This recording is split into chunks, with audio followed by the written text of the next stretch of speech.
Hey guys, it's John C. Morley here, serial entrepreneur.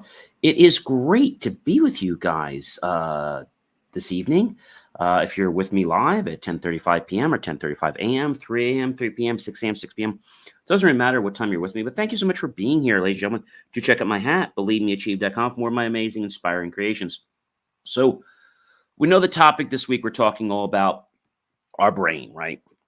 How do we reframe our brain? That's basically that if we want to think about, that's our main thing is how to how to reframe our brain. And that might sound like something hard, but it really isn't. It just takes some practice. Now, tonight's granular topic is start exploring plasticity of your brain, series 3, show 31, episode number 4. So when we talk about plasticity, we talk about the fact that our brain is not this cement. Okay, it's pliable. It's able to be gently molded, but sometimes our brain to change it. Just takes some time and it takes some patience. Okay, so the first thing I want to talk about tonight is finding your why. Finding your why. That's pretty important, guys. To find your why. Discover your true purpose of what drives you. Do you know what that is? If you don't know what, makes you get up every morning or what makes you happy to be doing something, well, then I think you got to first figure that out. Because if you can't figure out what your why is, everything else in this world is like a waste. Okay? You won't be happy with anything you're doing if you don't understand that the whole reason we're doing brain plasticity is so that we can become better versions of ourselves. You might have heard the saying, you can't teach an old dog new tricks. That's actually not so. But as Henry Ford said, if you believe you can, you're right. And I believe you can't, you're also right. So find your why. If you can't find it, dig deep. Do some journaling. Really think about it. And you will find your why. Engage. Okay? Engage. Learn how to fully engage in your passions and your daily activities. So when you find out what your why is, that's great. Now you need to actually take the next step and engage. Not hard, okay? But you've got to not be a procrastinator. You've got to be the one that does it, okay?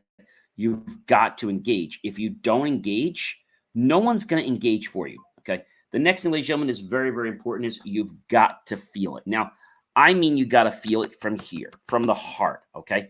So when we talk about feeling, okay, feelings, we have to understand the importance of the emotions in shaping our experiences. That's very, very important. If we don't get that, then it's like we've missed everything. We've missed the whole world because our life is all about feelings and emotions. Let me say that again. Our life is all about feelings and emotions. And that probably sounds like wacky, right? But you know what? It's not. It's about the fact that you, okay, have to get off of your chair and do something. All right. That's it. That's really the whole key there. But sometimes, we get caught in a rut, right? It happens, right? We get stuck. So we need to get unstuck and figure out what's going to propel us to the next stage. The next thing when we talk about brain plasticity is we want to talk about imagining. Tapping into the power of imagination to create your ideal life. There are lots of people I can quote from uh, some of the greatest minds of our time. Dr. Dwayne Dyer, Patanjali's.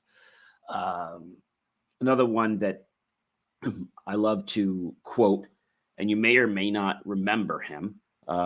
He actually did motivation in the back of a church and said to climb a ladder. Do you remember this guy?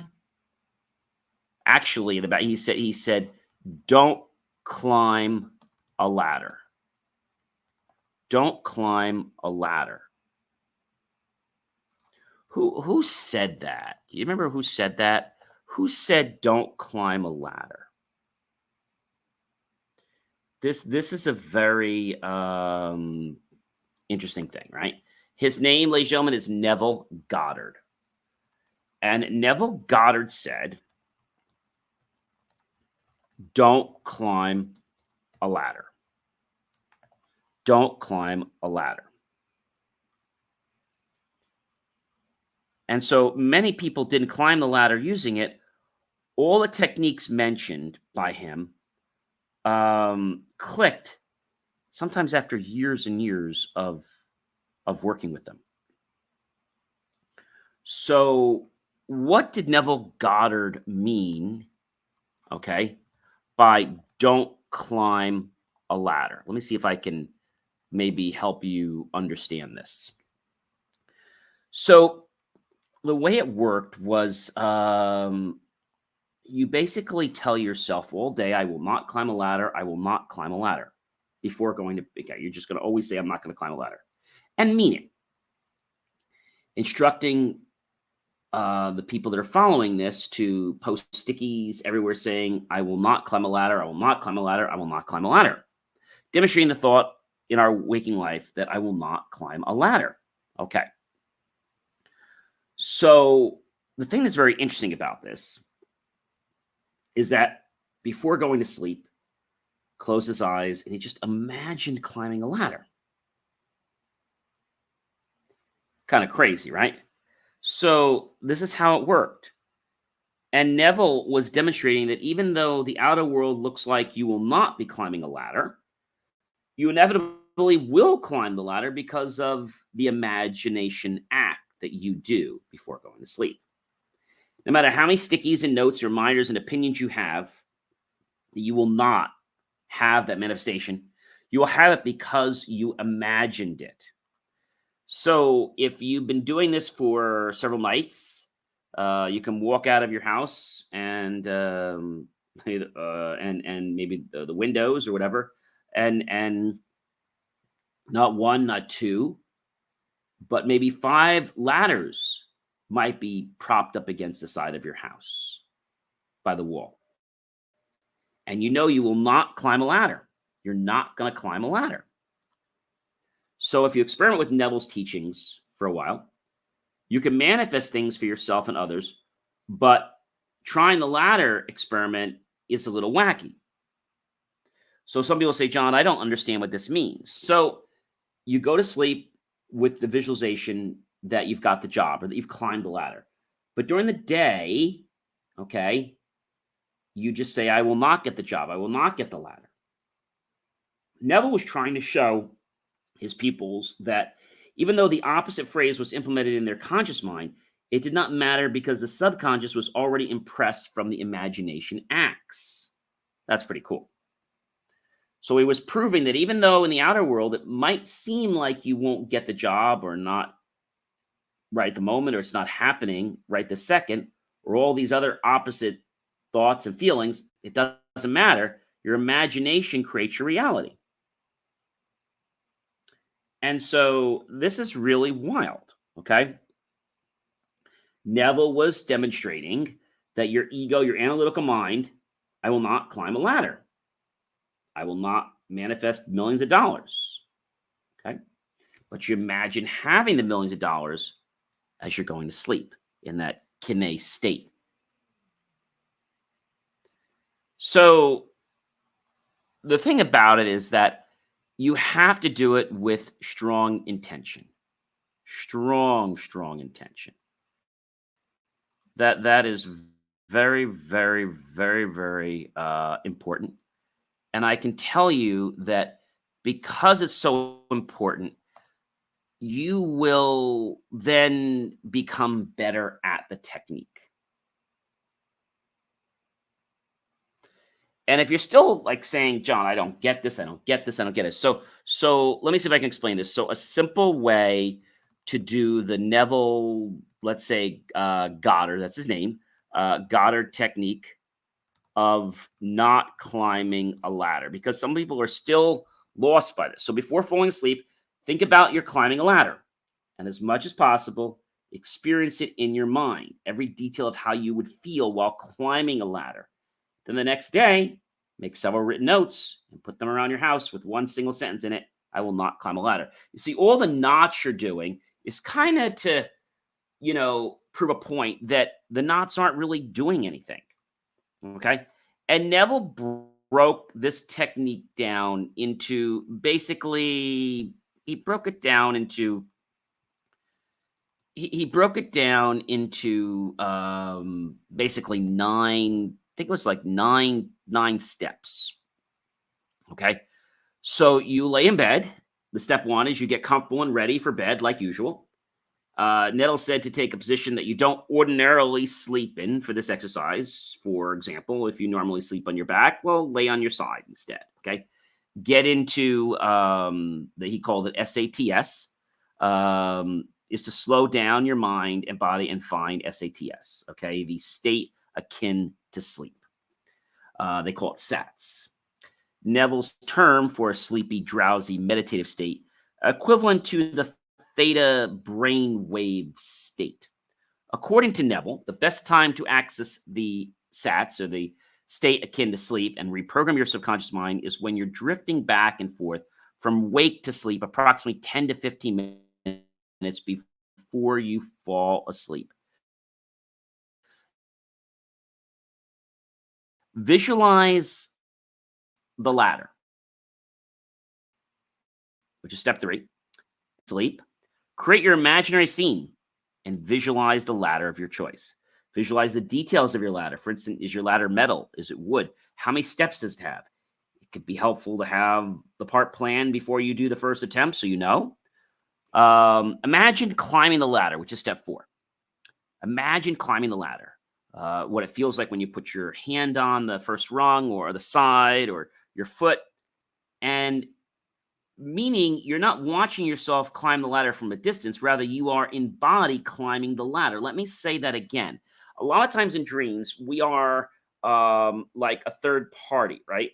We're not the person climbing the ladder. So I want you to imagine yourself as if you are the person. See, here's the difference.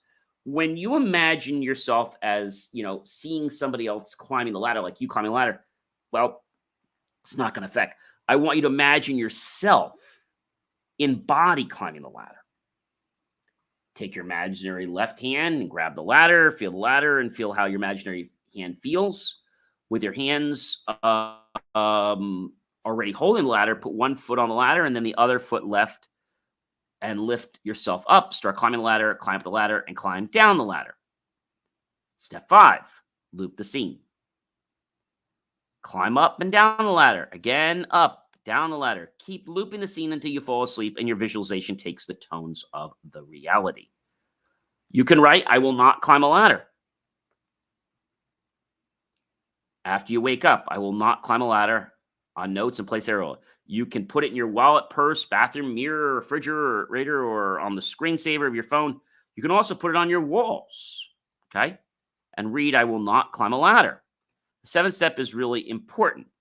Throughout your day, I will not climb a ladder. When you read it, Neville instructed that you must really mean it when you read, I will not climb a ladder. With all of your will and conviction, you must refuse to climb a ladder. Do the exercise for about 3 days. Step 8 is to do the exercise for 3 consecutive days, and every night, imagine climbing up and down the ladder until the visualization takes on tones of reality. And in the day, affirm, I will not climb a ladder with utmost certainty. Step 9, let the ladder experiment go. The 9th and last step is crucial. You must completely let the experiment go and forget about it entirely. Also, don't aid the experiment in any way, okay?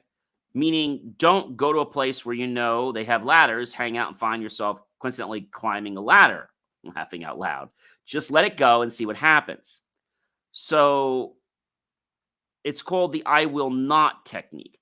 The purpose of the experiment was to prove that as students that your mind creates your reality. A few different theories are circulating the internet about this Neville reasoning for the experiment is why you add the second half of the technique, I will not climb a ladder.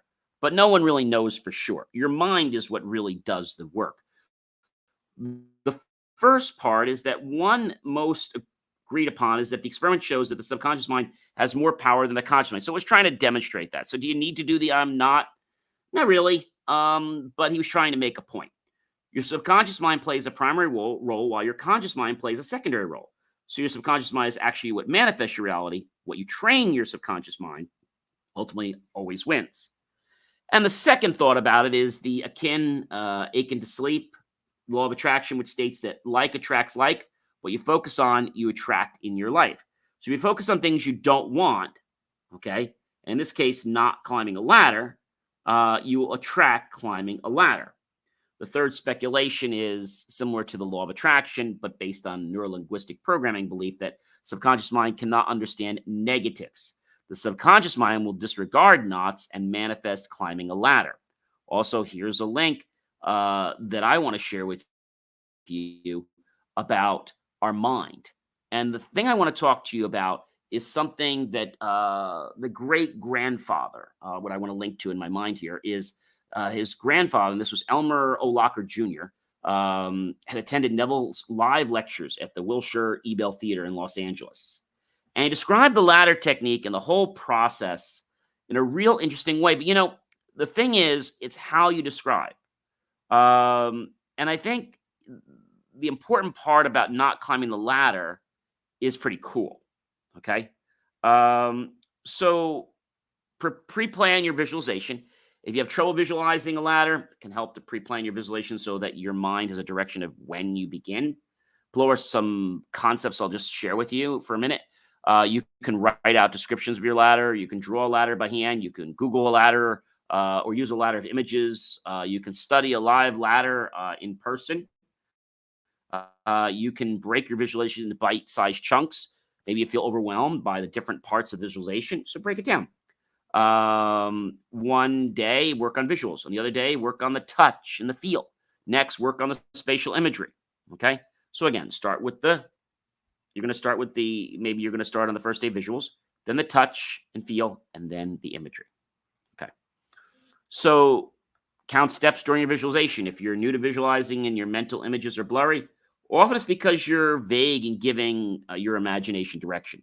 Count the steps. It'll help you with the ladder and the scene to become more apparent, rich, and lively. And discover your limiting beliefs. And you'll see there's ways that you might sabotage yourself if you didn't do this. So you uncover your subconscious mind, how it plays out by your limiting beliefs. And when you find this out, it's a game changer. And so what we've really discussed here is neuroplasticity in a nutshell. Some people have trouble seeing images in their mind. Maybe if you thought it was crowded, or maybe you're more of a vivid image person in the emotional body. If you don't see images in your mind, don't worry. Just try to breathe and bring your attention down to your body. So Neville Goddard was an interesting person. He was a beloved spiritual teacher who taught people how to change their lives with the law of assumption. Now, I'm not going to get into that tonight, but I wanted to just share that this is a very great technique to actually help us learn how to achieve something we want, but we pretend we don't want it. I love this technique. All right, guys. It is always great to be with you here. And the last tip I just want to share with you is training the neural circuits. So we can do that with how I shared with you, visualizations. We can do that with other types of mind games, puzzles, etc. Right? You crossword puzzles. There's so many different things you could do. Any kind of mind gymnastics. Ladies and gentlemen, I'm John C. Morley, serial entrepreneur. It's been a privilege, pleasure, and honor to be with you this fantastic evening. Please like, love, and support the channel. Go to BelieveMeAchieve.com for more of my amazing, inspiring creations. And you know what, ladies and gentlemen, I'm going to catch you guys tomorrow, all right?